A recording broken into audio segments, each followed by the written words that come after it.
Under 3, 2, 1, fight. 9v9 likely, and still have 9 players here, and we just gotta wait for the commander to undie and hop back in his mech. For the defenders here, we have oh, you know what, let's go through the whole list. Alright. Defenders. We have a Morrigu B, a Mad Cat Delta, a Black Lantern B, a Shadowcat Gamma, an Ares B, 2 Solitaire Primes, a Puma Alpha, and a Warhammer Prime. For the attackers, we have a Solitaire Prime, Cougar Alpha, Daiashi C, Chimera A, Ares C, Mad Cat A, Shadowcat Delta, Owen C, and Raiken Delta. Teams didn't have much drop weight to work with, and the BV was set pretty high, but these pools are also pretty high in assets. This map has not been played in a while, and so it'll be interesting to see how this gets played out. This is a map from that old classic DOS game that a few of you might be familiar with, and we're underway here. This is negative 40 degrees and lots of range. A few places for cover here and there, but definitely an ELH paradise there, Burner. They favor long range, and this map really gives them an opportunity to open up if that's what they choose to do.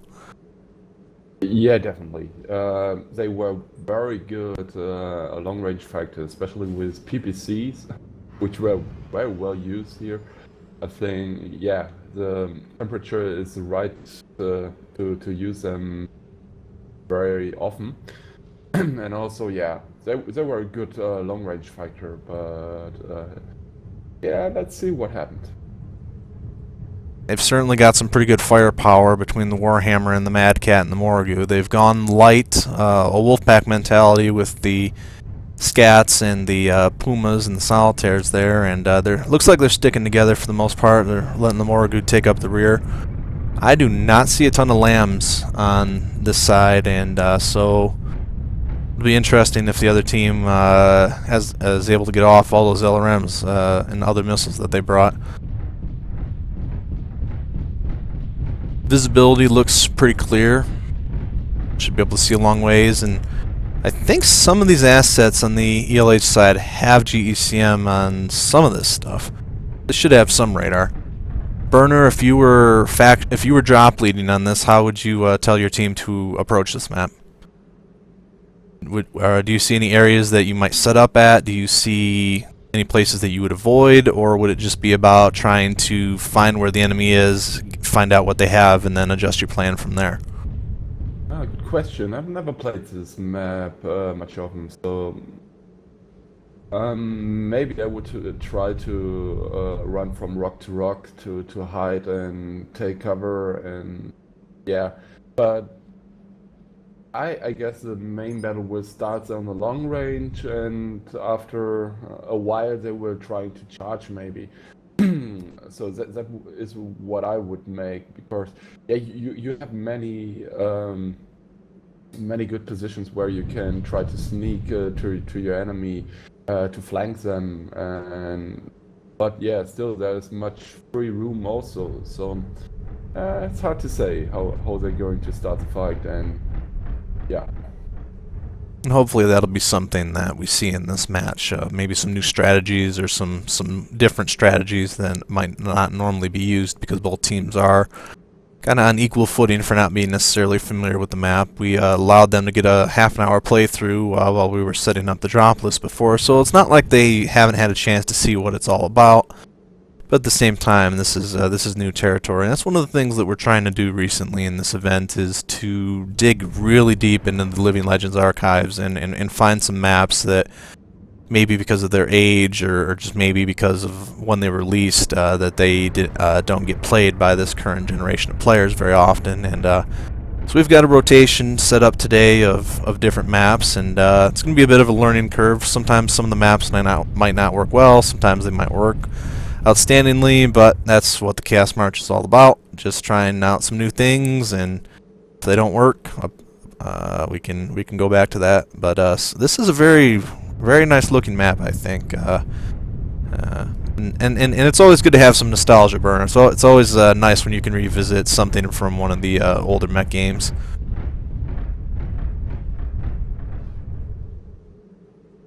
Yeah, I played since the Mechwarrior 4. I guess I'm a late starter in BattleTech video games, but yeah. But yeah, I like the style of the map. So you have many kinds, many ways to play this map.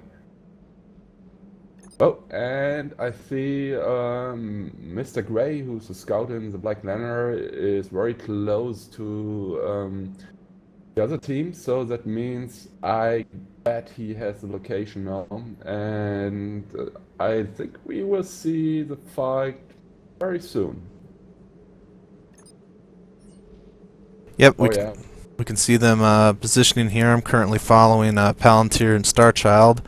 We're following up with Mr. Gray. You can see that they've split up their forces for now. They've gone with their 2 solitaires and the Black Lantern, while the rest of the team is right there, and they're lucky. They're in pretty good cover here. Vic Viper is going to get a shot on the back with Mr. Gray with his heavy large laser of his solitaire. But for the most part, they should probably be able to get some distance here. You can see Starchild's the only one still in danger here, and Vic Viper's going to let him go. I think Palantir's going to come up to support him. You can see that Mr. Gray's decided to stay in the area, and he is under fire burner. Yep. Doesn't look like that they were. This will be a short fight with the scouts. I think. Yeah, the main forces are regrouping with the scouts. So yeah, I think the main battle will start in less than 2 minutes. Does take a while to get a Morgu halfway across a map, even small like this. It can still take a while to get in there. Starchild returning fire. Vic Viper pressing the issue, flanking a bit on Palantir. It looks like he's going to target Mox now. You can see that they're trying to get some jump jet action going with the Pop Tartars. It looks like that both teams are finding their line in the sand, or the snow in this case, and this is all gonna come down to positioning. This is only 9 players, but it can still be hard to coordinate precisely what you want each player to do, Burner, especially considering some of these players don't have microphones or even sometimes speak a different language. Yeah, it could always be a problem if you don't have good communication. But sometimes it is like, yeah, so some moves were like if you have to do it, so everybody knows what to do. Depends on how experienced the players were with a microphone. So then, yeah, then it's not that hard to play with them or in different languages. I've played a couple of times with ELH guys or some of them, and yeah, some of them speaking very well English, better than me, and yeah, there was good communication there, and yeah, but ELH is a very good unit, so that means they know each other very well and what they have to do. So that's always a big fight against them. So you can see that Zoidberg's taking some heavy damage. He's telling them to lead the charge a bit for cover. He's taking down Chezer. And there are a couple of lambs firing. And yes, that is an arrow. The Mad Cat has taken a hit or two. That particular arrow won't get through. And right now it looks like that they're trying to flank them a little bit and get in close and try and negate some of this long-range firepower burner. yeah, but we saw it, the arrow is a big problem. Oh, they have lost one. Yeah, the problem is to shoot the Morrigu with the arrow is not possible. So There goes the commander for ELH. There goes Chezer for the other team. There goes Mox. we're seeing some mechs fall down here, Burner. Oh yeah. That nuclear. There goes G Paul. There goes Ben and Daishi. For every one the one team kills, the other team takes another in retribution. You can see that the ELH team is largely stuck together, while the opposing team has split up a bit. Still trying to get some long-range firepower here. We have LRMs going off, and see that Morgu there. That Morgu's, I would argue, counts as 2 assets sometimes, Burner. Those Morgus are nasty pieces of equipment.